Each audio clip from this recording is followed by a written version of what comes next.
sans complaisance les diagnostics d'essais qui minent notre profession et de comment nous l'adaptons à l'évolution rapide de la technologie et de la concurrence qui est faite aujourd'hui aux journalistes professionnels. Parmi les recommandations principales, il y en avait 80 au cours des assises de ces États généraux, hormis l'élaboration de la nouvelle loi que vous avez voulu affectueusement baptiser la loi Mouyaya, qui a adapté la loi mère de notre profession aux exigences du XXIe siècle, la tenue de ces congrès était l'autre forte recommandation. Sa tenue aujourd'hui permet non seulement de renouveler les textes organisationnels de l'Union, mais surtout de doter les organes de cette dernière des animateurs capables de porter la nouvelle vision de la corporation, à entamer ainsi l'autre étape non moins importante consistant à mettre de l'ordre dans la profession. C'est aussi sur vous, aujourd'hui, sur vos épaules, que retombe la responsabilité de donner des réponses aux autres questions pendantes et vitales qui vont nous permettre de réaliser la salubrité médiatique conformément à l'engagement que nous avions pris face au président de la République à l'occasion de la tenue des États généraux de la communication et des médias. À ces sujets, permettez-moi de paraphraser le président de la République, qui vous avait dit lors de l'ouverture des États généraux de la communication et des médias, je cite, « La balle étant dans votre camp, il vous revient donc de renforcer les organes de régulation et d'autorégulation, de vous assurer que ceux qui exercent le métier le font de manière professionnelle, car l'exercice de la liberté de la presse vous confère de droits autant qu'il vous donne des obligations. » Fin des citations. Mesdames et messieurs très chers congressistes, la tenue de ces congrès, au-delà des objectifs que vous vous êtes assignés, notamment à travers l'atelier préparatoire que vous avez organisé avec le comité scientifique ici représenté, devrait vous permettre aussi de vous interroger sur le rôle crucial de votre profession dans l'encadrement et dans les devenirs de notre population. Le journaliste, c'est le phare, la lumière d'une société. Monsieur le journaliste, c'est comme ça que jeune, j'entendais être désigné le journaliste. Ces titres illustraient, avec respect et considération, le travail indispensable et crucial que jouent les journalistes dans l'encadrement de l'opinion. À l'époque, tout ce que les gens savaient, ils ne les savaient que parce que le journaliste les disait. Aujourd'hui, vous êtes concurrencés, grâce à l'évolution technologique, par tout le monde, avec l'émergence des réseaux sociaux. Même alors, aucun de vos concurrents ne peut vous remplacer dans votre rôle à la fois d'éclaireur et de rempart de la société face à l'émergence des fake news qui inondent nos téléphones. Dans vos réflexions, tenez aussi compte du besoin du pays de faire face aux défis de plusieurs autres natures, notamment l'agression dans l'Est de la République démocratique du Congo et la nécessité de construire, d'améliorer et d'entretenir l'image de marque de notre chère République, car la République est un patrimoine commun à tous, indistinctement.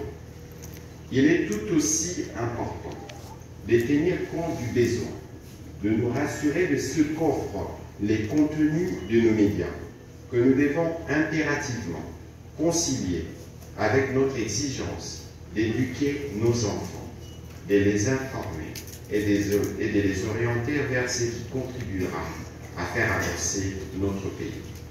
Au nom du gouvernement de la République démocratique du Congo, je voudrais vous réitérer notre disponibilité à contribuer à l'émergence d'une presse indépendante, libre et forte. Notre engagement à cheminer avec vous jusqu'ici est une preuve éloquente de notre détermination. Vous êtes le quatrième pouvoir, le poumon de notre démocratie. Il est essentiel pour vous de ne jamais l'oublier. Honorables députés et sénateurs, Excellences, Monsieur le ministre d'État, Excellences, Monsieur le ministre, Mesdames et Messieurs très chers congressistes, nous avons l'opportunité de continuer à écrire ensemble l'histoire. Nous avons eu le mérite d'être les premiers rédacteurs de la nouvelle loi. Dans son article 3.11, nous avons défini ce que nous entendons par journaliste professionnel. Comme toute personne diplômée d'une école de journalisme reconnue par l'État congolais et dont l'activité principale, régulière et rétribuée, consiste à la collecte, au traitement et à la diffusion de l'information. Toute personne titulaire d'un diplôme de licence ou équivalent, suivi d'une pratique professionnelle de 3 ans dans la collecte, les traitements et la diffusion d'informations au sein d'une rédaction d'une entreprise de presse reconnue par l'État. Au passage, les conditions d'accès au métier et à l'octroi de la carte professionnelle sont également reprises dans les articles allant de 8 à 13 de la loi précitée pour filtrer en amont ce que nous appelons dans notre jargon des moutons noirs, remettre de l'ordre dans la profession des journalistes et garantir l'obtention de la carte de presse aux seuls professionnels des médias. Et pour corser davantage ces conditions, l'article 121 stipule, je cite, « Quiconque s'est attribué indûment la qualité de professionnel des médias dans l'une ou l'autre catégorie des métiers requis à l'article 3 de la présente ordonnance loi, ou qui a publiquement porté un insigne ou emblème destiné à faire croire à la jouissance de ses qualités et ou à l'exercice de cette profession, ou qui en a indûment tiré bénéfice, est puni conformément aux dispositions du Code pénal congolais ». Fin de citation. Nous y avons intégré dans la nouvelle loi la presse en ligne, les médias communautaires et associatifs, pour ne laisser personne en marge de la législation. Nous avons reconnu l'obligation pour l'État d'accorder des subventions et autres facilités aux médias. Nous y avons coulé de manière claire des exigences pour la création et la gestion d'une entreprise de presse. Et le plus important, c'est que nous avons fait la moitié du chemin pour parvenir à la dépénalisation, en rendant obligatoire les droits de réponse en faveur de toute personne lésée au titre des réparations avant toute saisine de la justice. Au terme de ce congrès, nous pourrons tous nous engager à la vulgarisation de la loi pour que personne n'en ignore les contenus. Vous pouvez donc voir que l'État a pris la responsabilité de faire sa part. Les institutions de la République ont fait une bonne loi. À vous de nous donner du bon journalisme.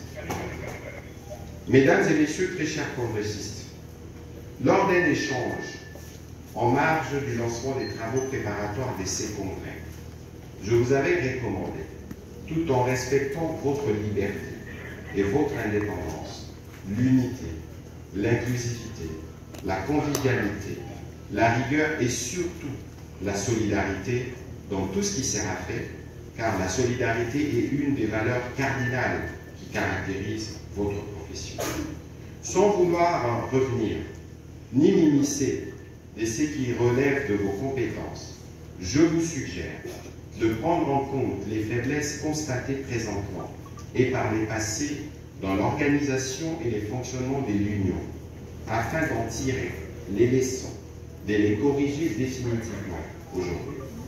Cela garantirait des lendemains meilleurs pour ces corps de métier, appelés à retrouver ces lettres de noblesse en jouant véritablement son rôle de quatrième pouvoir au sein de notre société.